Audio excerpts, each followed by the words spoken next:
Kami dari tim 2, kelas 20, mempresentasikan analisis dan visualisasi tinggi muka laut Jakarta periode 2016 hingga 2021.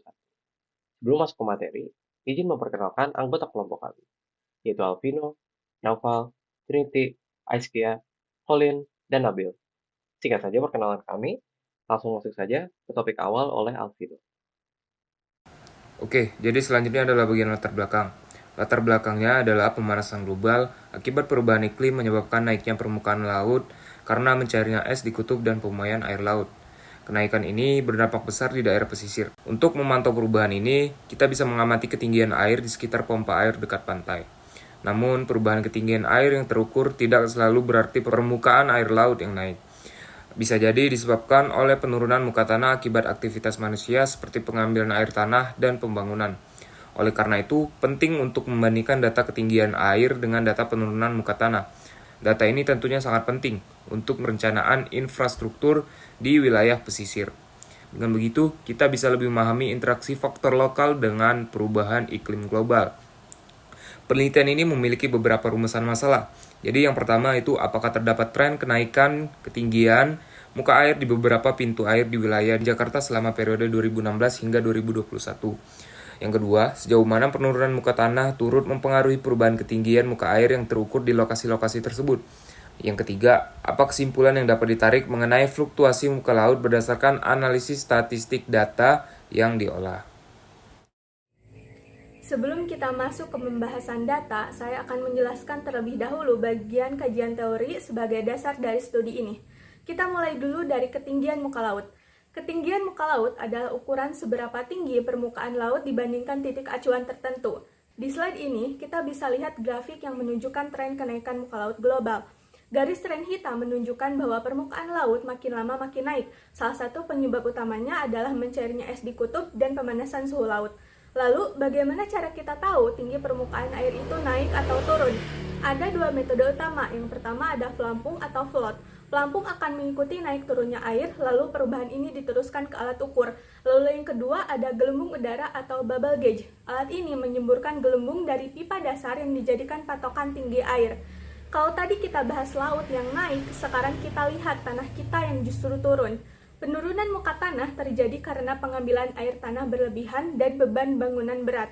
Peta di kiri menunjukkan zona penurunan tanah Jakarta yang terlihat ada daerah yang mengalami penurunan paling drastis. Nah, untuk mengatasi semua resiko tadi, Jakarta punya sistem kanal yang terdiri dari banjir kanal barat, BKB, dan banjir kanal timur, BKT. Pada peta di kanan, dua kanal utama ini mengalirkan air dari sungai-sungai besar langsung ke laut mengurangi beban aliran ke pusat kota. Dengan berakhirnya kajian teori ini, kami memiliki landasan konseptual yang kuat untuk melanjutkan ke pembahasan data selanjutnya.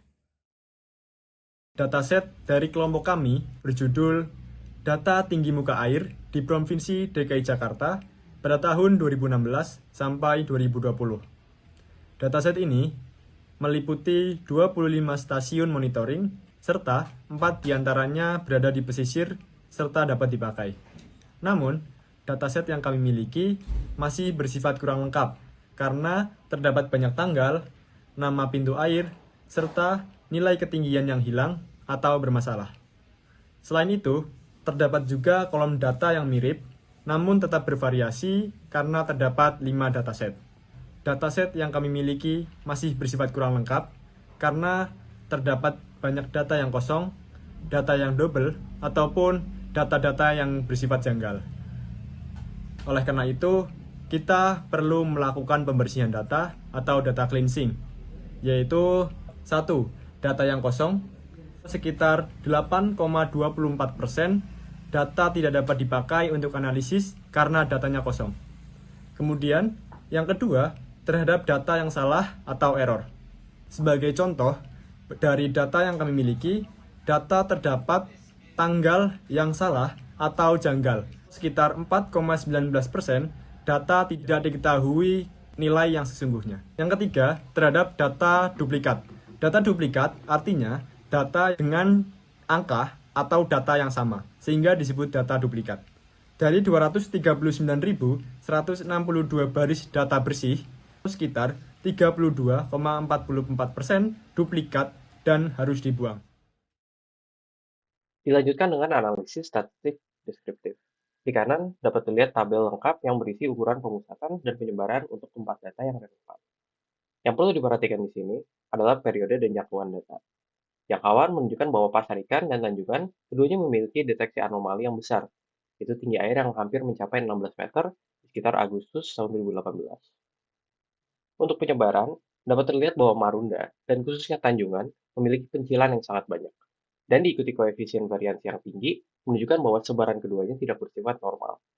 Berikut adalah deskripsi untuk Marina Ancol dan pasar ikan, menunjukkan bahwa keduanya normal, dengan pasar ikan memiliki kurtosis yang tinggi, yang disebabkan oleh beberapa outlier yang tidak masuk ke dalam grafik.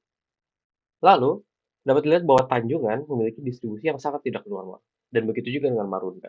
Hal tersebut mengindikasikan bahwa kedua pompa ini memiliki kemungkinan yang tinggi memiliki overflow atau gate height yang standar, sehingga nilai tersebut muncul berulang kali karena sudah dikalibrasi.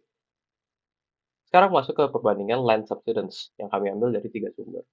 Ancol Marina memprediksi penurunan sebesar 2-12 cm per tahun, lalu data muka air naik sebesar 2,22 cm per tahun, atau hampir setara dengan batas bawah. Begitu juga dengan pasar ikan, diprediksi 3-13 cm, dan data kenaikan sebesar 3,25 cm per tahun. Untuk Tanjungan, prediksi justru berada di dekat batas atas, yaitu 15,8 cm per tahun. Dan untuk Marunda, regresi tidak dapat dipakai, karena kenaikan bersifat tidak realistis, hampir setengah meter setahun. Hal tersebut disebabkan oleh data yang sangat noisy di awal 2016 hingga 2018, dan rendahnya titik-titik data tersebut, sehingga kenaikan terlihat sangat tinggi. Kesimpulannya, kenaikan permukaan laut tidak dapat diukur dari dataset yang hanya membentang 5 tahun, dan kenaikan yang terjadi hanyalah bersifat semu, terjadi akibat land subsidence di daerah pompa. Selanjutnya, mengenai visualisasi data.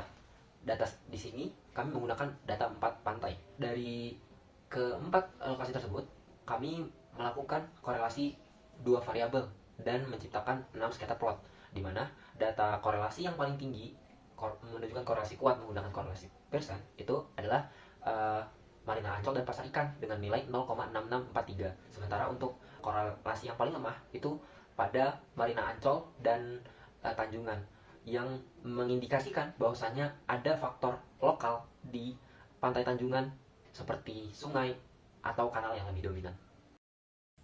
Selanjutnya saya akan membahas mengenai penilaian dan hasil AI. Pada kesempatan kali ini kami menggunakan 4 model AI, yakni ChatGPT, Claude Sonnet 4, DeepSeek, dan Google Gemini.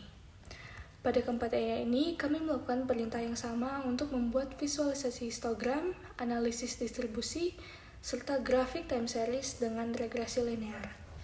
Secara umum, ChatGPT, DeepSeek, dan Google Gemini dapat menyajikan atau dapat membuat grafik histogram dan time series yang baik dan informatif. Artinya, ketiga AI ini mampu menunjukkan tren kenaikan air secara perlahan, meskipun tampilannya belum begitu bersih dan masih terkesan padat.